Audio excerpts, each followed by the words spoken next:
Special report की शुरुआत करते हैं। 24 घंटे बाद जोधपुर की सेंट्रल जेल के अंदर लगने वाली एक खास अदालत से ऐसा फैसला आने वाला है जिस पर सबकी निगाहें टिकी हुई हैं। फैसला जुड़ा है आसाराम से, जो 4 साल 7 महीने से उसी जेल में कैद है। तैयारियां पूरी हो चुकी हैं, सुनवाई खत्म हो चुकी है, बस इंतजार है फैसले का। जोधपुर जेल को किले में तब्दील कर दिया गया है क्योंकि फैसला वहां से सुनाया जाएगा। जोधपुर शहर में भी 2 दिन पहले से ही धारा 144 लागू कर दी गई है। आसाराम के आश्रम को खाली करा लिया गया है। फैसले के बाद किसी भी तरह के बवाल से बचने के लिए पुलिस हर तरह का एहतियात बरत रही है ताकि फैसला सुनने के बाद आसाराम के समर्थक माहौल खराब ना कर सके।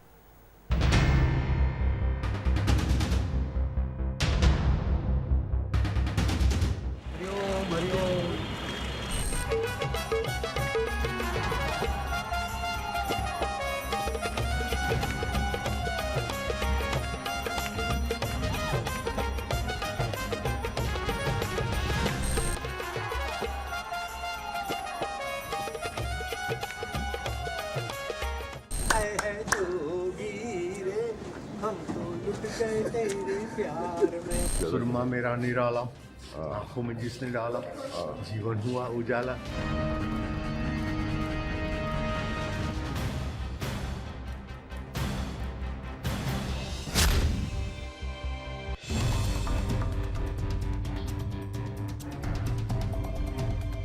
जैसे जैसे एक एक घंटा निकल रहा है, जोधपुर जेल में कैद आसाराम के दिल की धड़कनें बढ़ने लगी हैं। उनके वकील और सरकारी वकील अपनी अपनी दलीलें दे चुके हैं। बस जज मधुसूदन शर्मा 25 तारीख को जब जेल की बैरक नंबर 2 में आसाराम का फैसला सुनाएंगे तो पूरे देश की नजर उस फैसले पर होगी। 4 साल 7 महीने 23 दिन के बाद आसाराम जेल से बाहर आएंगे या फिर उन्हें एक लंबी सजा के लिए जेल में रहना होगा, ये साफ हो जाएगा। ऐसा नहीं है कि इतने साल में आसाराम कभी जेल से बाहर नहीं आए, लेकिन जब जब कोर्ट में पेशी के लिए निकले, जेल में अपने अनुभव और झल्लाहट कैमरे के सामने जरूर दिखा दी। कभी कभी तो दार्शनिक अंदाज में अपना दर्द बयां कर गए। मारे फिर तेरी जोत जगाए जा, एक झलक में जोगी की बिगड़ा भाग्य बनाए। कितनी बड़ी हो चाहे मुसीबत फिर ना टिकने पाए। आए है जोगी रे, हम तो लुट गए तेरे प्यार में। जेल जाने के बाद भी आसाराम की एक पुरानी आदत नहीं बनी। ताली बजा बजा कर जिस तरह वो अपने भक्तों को रिझाते थे, जोधपुर की कोर्ट में आते जाते कुछ इसी अंदाज में दिखते थे। आए है जोगी रे, हम तो लुट गए तेरे प्यार में। सजा का वक्त पास आ रहा है। जब तक आसाराम जेल नहीं पहुंचे थे, तब तक वो कानून के शिकंजे से बचने के लिए जो जो हथकंडे अपना सकते थे वो उन्होंने अपनाए।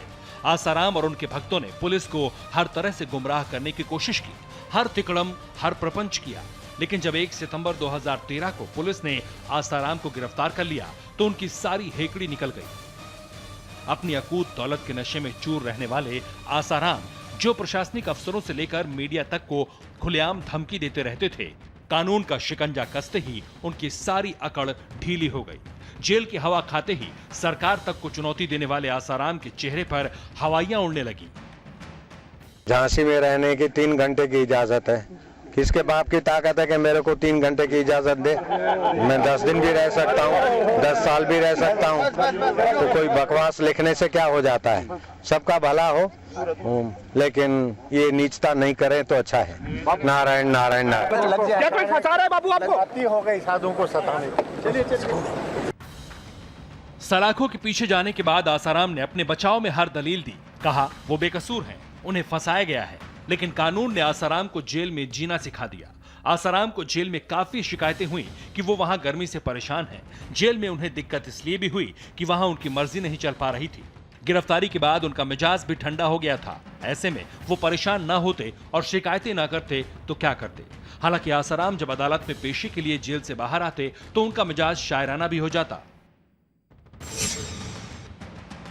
सुरमा मेरा निराला, आंखों में जिसने डाला जीवन हुआ उजाला है वो ही नजर वाला। हरी हरी। जेल जाने के बाद कानून पर आसाराम का भरोसा कितना बढ़ा ये तो ठीक से वही बता सकते हैं, लेकिन किस्मत पर उनका भरोसा कुछ ज्यादा ही बढ़ गया।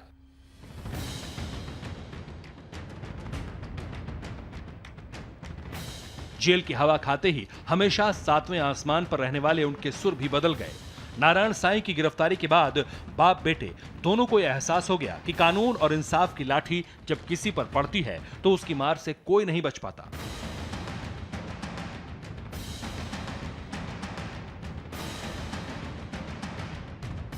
अपने बेटे की गिरफ्तारी के बाद आसाराम का सारा गुरूर टूट चुका था। इंसाफ का वक्त आ चुका है, लेकिन तब से लेकर अब तक आसाराम को उस वक्त का इंतजार था जब उनकी किस्मत का फैसला हो। आसाराम को लगता है वक्त के साथ सब ठीक हो जाएगा। मेरे को पता नहीं जा रहे हैं जो भी है अब समय सब ठीक कर देंगे। नारायण साईं की गिरफ्तारी के बाद आसाराम ने अपने परिवार के खिलाफ साजिश होने का दावा किया था, लेकिन इसके बाद आसाराम के खिलाफ देश भर से शिकायतों का अंबार लग गया। खुद आसाराम और उनके परिवार पर साजिशों के नए नए आरोप लगे। आसाराम के कई पूर्व सेवादारों और गवाहों की संदेहास्पद मौतें भी हुई। कानून की जिन धाराओं की वजह से आसाराम पर शिकंजा कसता चला गया, उसे आसाराम और उनके लठैत भक्तों ने अनेकों बार चुनौती दी थी।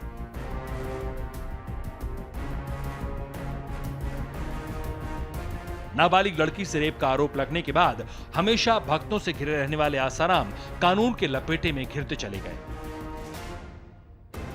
राम जेठमलानी से लेकर सुब्रमण्यम स्वामी जैसे कानून के दिग्गजों ने अदालत में आसाराम की जमानत के लिए पैरवी की, लेकिन इस धर्मगुरु की किस्मत तो जेल की कोठरी में कैद हो चुकी थी। हालांकि चारों तरफ से निराश हो चुके आसाराम को खुली हवा में सांस लेने की उम्मीद बनी हुई थी। क्या बापू खुश नजर आ रहे हो आज तो?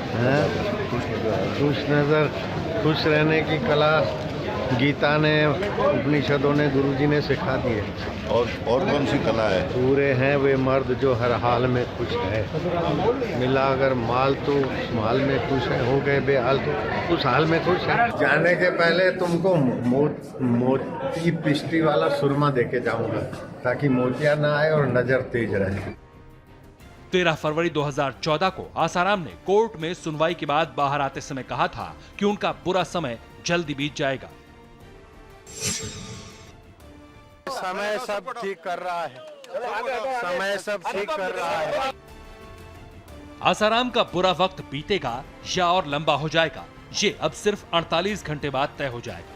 जेल में 40,700 घंटे से कैद आसाराम का क्या होगा, ये उनके सामने ही जोधपुर जेल की बैरक नंबर 2 के पास बने कोर्ट रूम में बताया जाएगा। तब ये देखना होगा आसाराम उस समय क्या कहते हैं। क्या आसाराम अपना गुनाह दिल से कबूल करेंगे या फिर ये कहने के लिए मजबूर हो जाएंगे? जोगी रे मारे फिर तेरी जोत जगाए जा, एक झलक में जोगी की बिगड़ा भाग्य बनाए। कितनी बड़ी हो चाहे मुसीबत फिर ना टिकने पाए। है जोगी रे हम तो लुट गए तेरे प्यार में।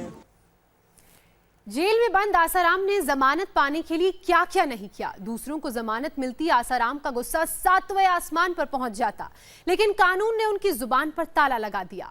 जेल की कोठरी में कैद आसाराम कानून के आगे लाचार थे। अपनी कीज वो मीडिया के सामने उस वक्त उतारते जब उन्हें पेशी के लिए जेल से बाहर ले जाया जाता। कई बार वो अपने गुस्से पर काबू नहीं रख पाते थे।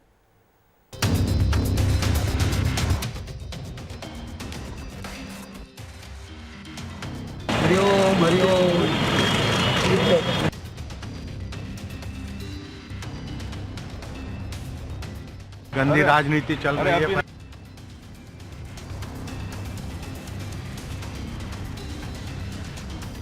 मेरे को तिहाड़ जेल में जाने का भी संकल्प हो रहा है, सच बोलता हूँ।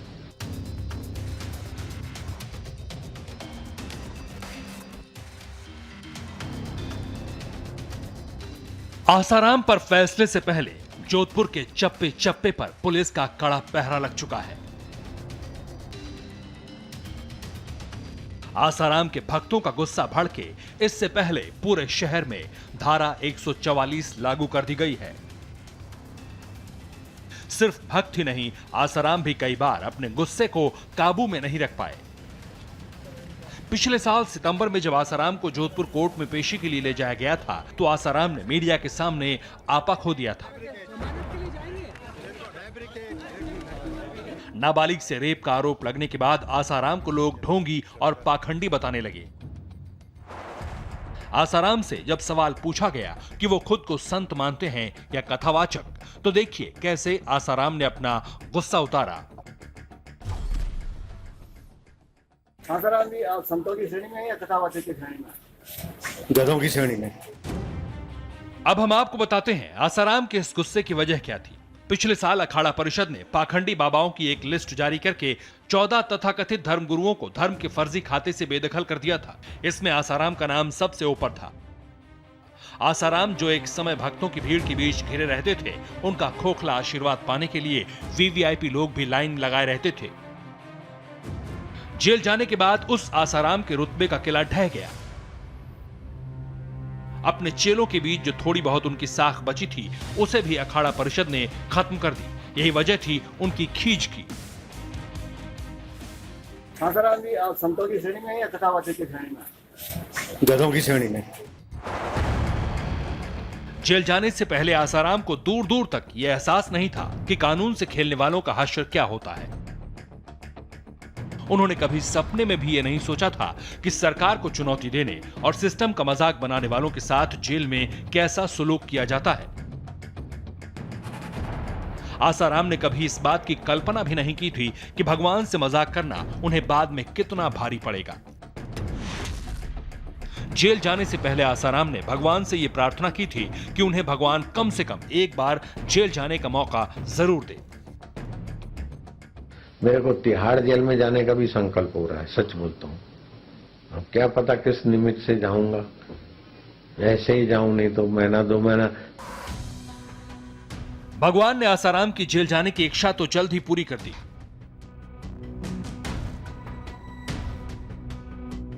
लेकिन जेल से निकलने के लिए उनके तमाम टोटके और तंत्र मंत्र अदालत की दहलीज पर धरे रह गए।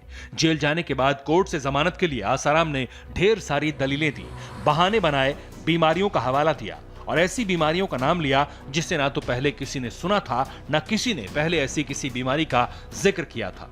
आसाराम ने यह तक कहा कि उन्हें पेशी के दौरान आने जाने में दिक्कत होती है क्योंकि उन्हें एक ऐसी बीमारी है जिसका वो अपनी एक परिचित महिला वैद्य नीता भोसले से इलाज कराना चाहते हैं।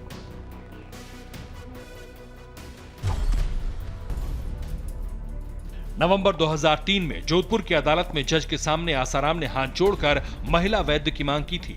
कोर्ट में आसाराम ने कहा, जज साहब, मुझे त्रिनाडी शूल की बीमारी है, मुझे वैद्य मैडम की जरूरत है, मेरी तकलीफ काफी बढ़ गई है, मुझे वैद्य मैडम से इलाज की इजाजत दे दीजिए। कोर्ट के अंदर तो आसाराम ने अपनी बीमारी और दर्द से राहत के लिए खास महिला वैद्य की मांग की, लेकिन अदालत से बाहर आते ही उन्होंने चुटकी बजाकर यह बताने की कोशिश की कि अब सब कुछ ठीक हो जाएगा।